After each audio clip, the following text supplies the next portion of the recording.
This is Jared Horak for today's RacingDigest.com, and my Today's Racing Digest video series continues Saturday, March 23rd, 2019. We're still on the road to Kentucky Derby 2019, and I'm going to go over to Fairgrounds. I'm going to look at 3 of the stakes races from Fairgrounds, including the Louisiana Derby. I'm going to give out my top win contenders for each of those races. Let's start with the 10th race from Fairgrounds. It's going to be the Grade 2 New Orleans Handicap, a mile and an eighth on the main track.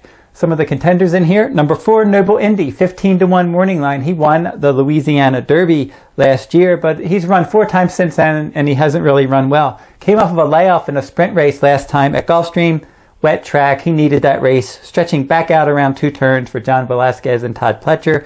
This is his second start as a gelding. He could improve. Number 11, Core Beliefs. He won the Ohio Derby last year, and he hit the board in the Santa Anita Derby and the Peter Pan Stakes. But he hasn't run in more than 6 months. He could need this race. Your morning line favorite, number 6, Silver Dust. He is sharp right now, and he does own running style versatility. But he is 0 for 2 at this mile and an eighth distance. And if the pace is quicker, and he hasn't been facing quick paces recently, if the pace is quicker, he might not have enough run in the stretch. Number 3, Super Tap It, 6-1 morning line. I didn't have a good trip in the Razorback last time. He ended up finishing 6th in that 14-horse field. He won back-to-back races before that at Gulfstream. He can handle this distance. He has tactical speed. He should offer a bit of value. If you're looking for a horse to key underneath, number 2, Lone Sailor, could be that one, 9-2 morning line.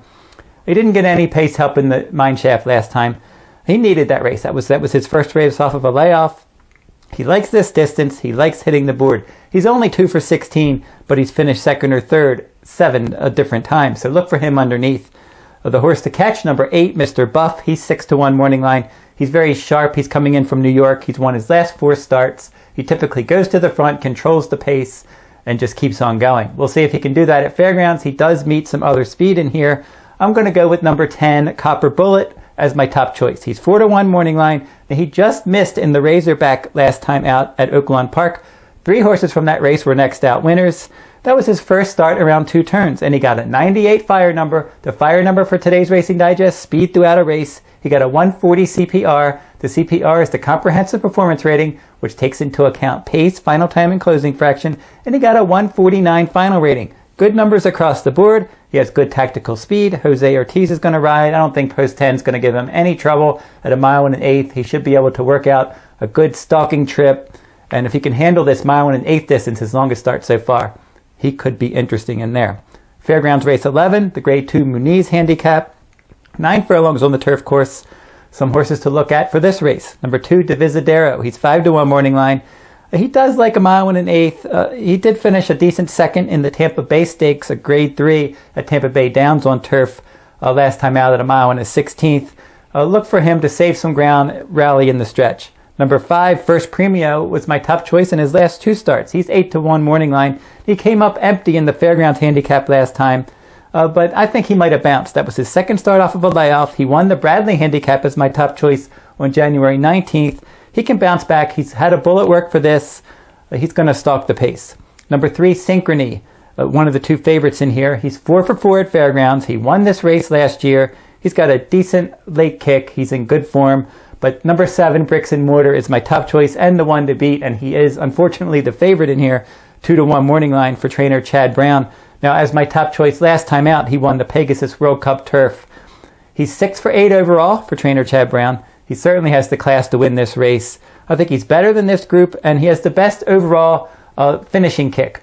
And the difference between him and Synchrony, they're both good finishers, is I think he has a bit more tactical speed than that one. I think he gets the jump on Synchrony, and I think he wins this race.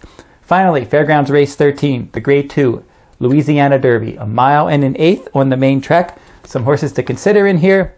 If you're looking to play exotics, trifectas, superfectas, maybe number 9, Bankit at 20-1 could hit the board. He used to be a speed horse. Now he likes to rally from off the pace. Last 2, he disappointed at Oaklawn Park, but he may not have liked Oaklawn Park. He was in good form before that. Irad Ortiz Jr. gets aboard, and he rode him to victory in the Sleepy Hollow Stakes at Belmont last fall. He's worked twice at Fairgrounds. I think he's going to run a decent race from off the pace. He can hit the board. Your morning line favorites, the 6, a War of Will. He's 6-5 morning line. Now, he just likes to get out there, show good tactical speed, and he typically runs well, and he's won both of the local points races for the Kentucky Derby, and now he's going for a sweep in the Louisiana Derby. He's going to sit a good trip. He's not going to offer any value, and he's not that much faster than some of the top contenders. Number 4, Sueno, 8-1 morning line. He's improving for trainer Keith DeSarmo. Ran well last time out in the Southwest Stakes.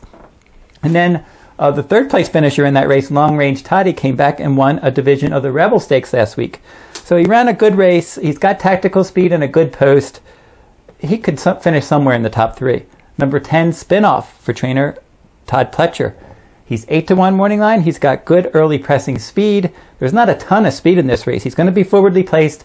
He ran a good race when they stretched him out in distance at Tampa Bay in his first start around 2 turns last time out. He's going to need him to improve again, but he's only run 3 times. He certainly could improve for trainer Todd Pletcher. Todd Pletcher has won this race 4 times. Finally, my top choice, I'm going to go right back with number 8, Country House. He's 9-2 on the morning line. He was my top choice in the Risen Star, but he made too many mistakes in that race. He had a bad start, and that's back-to-back races that he's done that.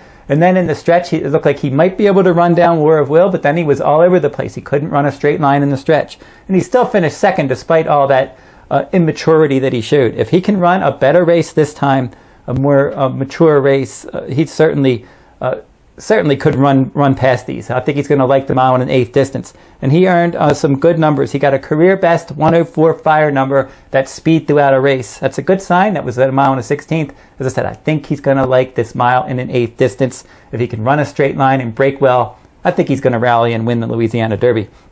If you like this video, give me a thumbs up, subscribe to my YouTube channel, make some comments in the comment section. Who do you like in these Fairground Stakes races and in the Louisiana Derby 2019?